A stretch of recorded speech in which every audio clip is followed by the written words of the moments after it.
एक समय में हमारी दुनिया में डायनासोर का राज था। वे चलते थे जहां हम चल रहे हैं, इसी हवा में सांसें ली, इसी धरती पर लड़ाइयां लड़ी। लेकिन पृथ्वी पर मानव की उत्पत्ति कब और कैसे हुई, ये अपने आप में सोचने की बात है। बड़े विचित्र डायनासोर ने करीब 14 करोड़ सालों तक इस धरती पर राज किया। डायनासोर की कई हजार प्रजातियां थी। इनमें से कई शाकाहारी थे तो कुछ मांसाहारी, और कुछ डायनासोर बहुत शांत स्वभाव के थे और कुछ डायनासोर बहुत ही हिंसक और खतरनाक थे। ये उस समय के सबसे सफल जीव थे। लेकिन फिर अचानक ऐसा क्या हुआ, वो कौन सी घटना थी जिसने इनका नामो निशान ही मिटा दिया? तो आइए जानते हैं पृथ्वी पर मानव का जन्म कब हुआ। इसे जानने के लिए हमें करोड़ों साल पीछे जाना होगा और डायनासोर के उस अंतिम दिन को करीब से देखना होगा। तो आइए चलते हैं आज से 65 मिलियन साल यानी कि 6 करोड़ 50 लाख साल पीछे।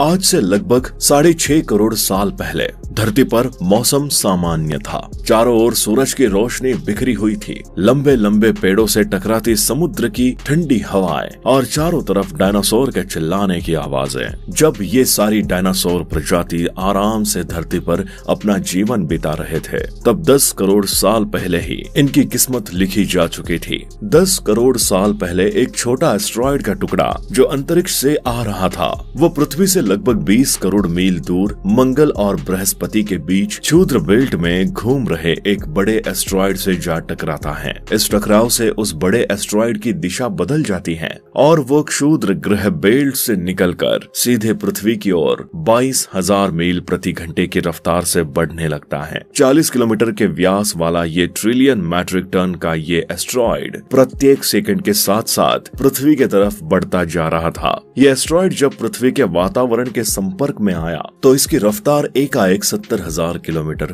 प्रति घंटा हो गई। पृथ्वी के वायुमंडल में घुसते ही घर्षण की वजह से ये एक भयानक आग के गोले में बदल गया। कुछ ही क्षण में ये एस्टेरॉयड सीखों की खाड़ी के पास जमीन से टकराता है और लगभग ये 35,000 डिग्री सेल्सियस ऊंचा वाला एक भयानक विस्फोट होता है। इस टकराव का विस्फोट लगभग 10 हाइड्रोजन बम के विस्फोट के बराबर था। यह विस्फोट इतना शक्तिशाली था कि इसके टकराते ही धरती की लाखों टन धातु अंतरिक्ष में चली गई, जिसके कारण जगह जगह डायनासोर का विनाश शुरू हो गया। धरती के महाविनाश की प्रक्रिया आरंभ हो चुकी। ठीक 40 मिनट बाद आग के गोले के रूप में वे धरती पर बरसने लगे। साथ ही धूल का एक बहुत बड़ा तूफान 6000 किलोमीटर प्रति घंटे की रफ्तार से पृथ्वी की दूसरी तरफ मौत लेकर आ रहा था। धूल के बादल कई किलोमीटर मोटे थे, जिसके वजह से धरती पर सूरज की रोशनी पहुंच पाना असंभव हो गया। गर्म हवाओं का तापमान 100 डिग्री सेल्सियस से ज्यादा हो जाने के कारण धरती पर लगभग सभी पेड़ पौधों की आबादी जलकर खाक हो गई थी। ये महाप्रलय किसी अन्य जीव के लिए फायदेमंद साबित होने वाला था।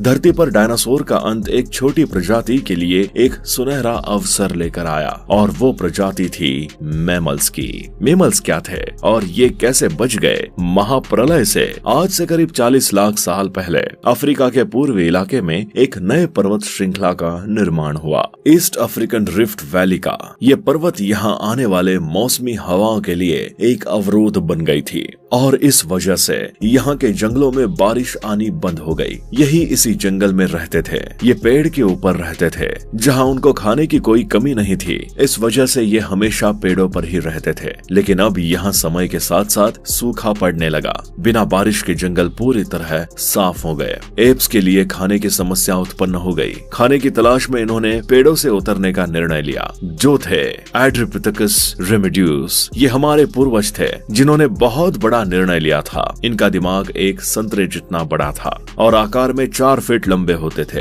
कई हजार सालों के विकास करने के बाद हमारे पूर्वज अब 2 पैरों पर चलने लगे। इससे ऊर्जा कम खर्च होती थी और ये चलते हुए भी खा सकते थे। अब इनका दिमाग भी तेजी से बढ़ रहा था। ये धीरे धीरे होशियार बन रहे थे। समय के साथ साथ विकास की प्रक्रिया चलती रही। हमारे पूर्वज धीरे धीरे विकसित होने लगे और इनका दिमाग भी धीरे धीरे बड़ा होने लगा। समय के साथ साथ इन्होंने पत्थरों से हथियार बनाना सीख लिया। अब शिकार करना काफी आसान हो गया था। समय के बीतने के साथ साथ हमारे पूर्वजों ने आग को काबू करना सीख लिया।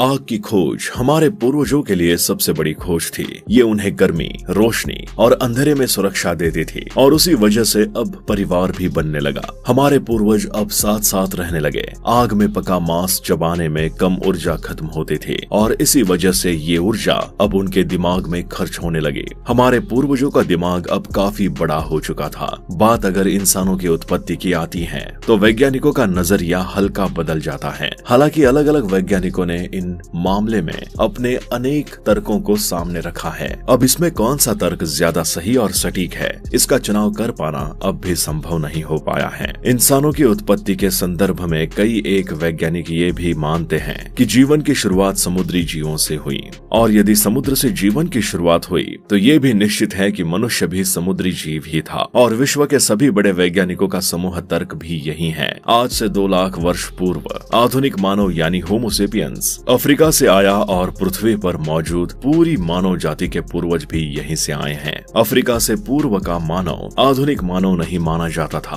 और उसको होमो सेपियंस के नाम से जाना जाता है। होमो सेपियंस को दुनिया के सबसे विकसित जीव माना जाता है। इनके भीतर प्रकृति के अनुसार खुद को विकसित करने की क्षमता और योग्यता रखता है। आज से लगभग 1.5 मिलियन साल पहले जब अर्ली ह्यूमन धरती पर आए, जब उन्होंने आज से तकरीबन 15 लाख साल पहले शिकार करने की काबिलियत हासिल कर ली, तो उन्होंने इसी काबिलियत के दम पर कई बड़े बड़े जानवरों का शिकार बनाना शुरू कर दिया। हमारे पूर्वजों के ऐसा करने के पीछे मुख्यतः 2 कारण हैं। पहला तो ये कि उनके पास ऐसी तकनीक के और ऐसे हथियार हुआ करते थे जिसकी मदद से वो बड़े बड़े जानवरों का भी बड़ी आसानी से शिकार कर लिया करते थे। इसके अलावा बार बार किसी एक जानवर का या फिर किसी छोटे जानवर का शिकार करने से अच्छा था कि हमारे पूर्वज एक बार किसी बड़े जीव की हत्या कर ले। इससे न सिर्फ हमारे पूर्वजों की एनर्जी बची बल्कि उन्हें अपने जीवन की बाकी क्रियाओं के लिए भी समय मिल गया है। अब इंसानों की उत्पत्ति के पहले क्या सिनेरियो था कि जितने भी जीव उस समय एग्जिस्ट करते थे वो एक नियमित मात्रा में ही रिप्रोडक्शन की प्रक्रिया को अंजाम दिया करते थे। धीरे धीरे इंसान हर बड़े जीव का शिकार करने लगा और अपने परिवार के पेट का पालन पोषण करने लगा। लेकिन एक समय ऐसा आया जब आज के समय से कई गुना बड़े जीव 150 मिलियन साल पहले खत्म होने लगे। आग और पत्थर से बने हथियारों की मदद से हमने खाने को पकाना और उसकी वैरायटी तैयार करना शुरू किया। आग ने एक तरह से बाहरी पेट का काम किया जो खाने को पकाकर पचाने के लिए तैयार करने का काम कर देती।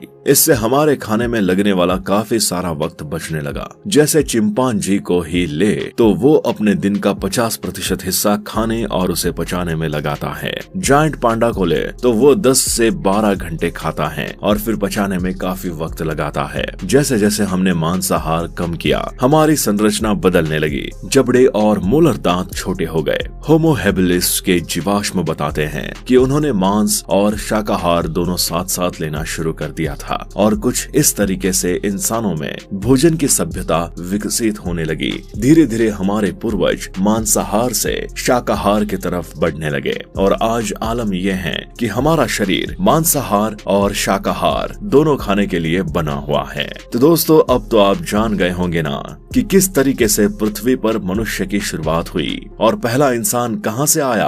आपको इस बारे में क्या कहना है आप हमें कमेंट करके जरूर बताएं। साथ ही वीडियो पसंद आई हो तो इसे अपने दोस्तों के साथ शेयर करें और अगर आप हमारे चैनल पर नए आए हैं तो हमारे चैनल को सब्सक्राइब करना ना भूलें।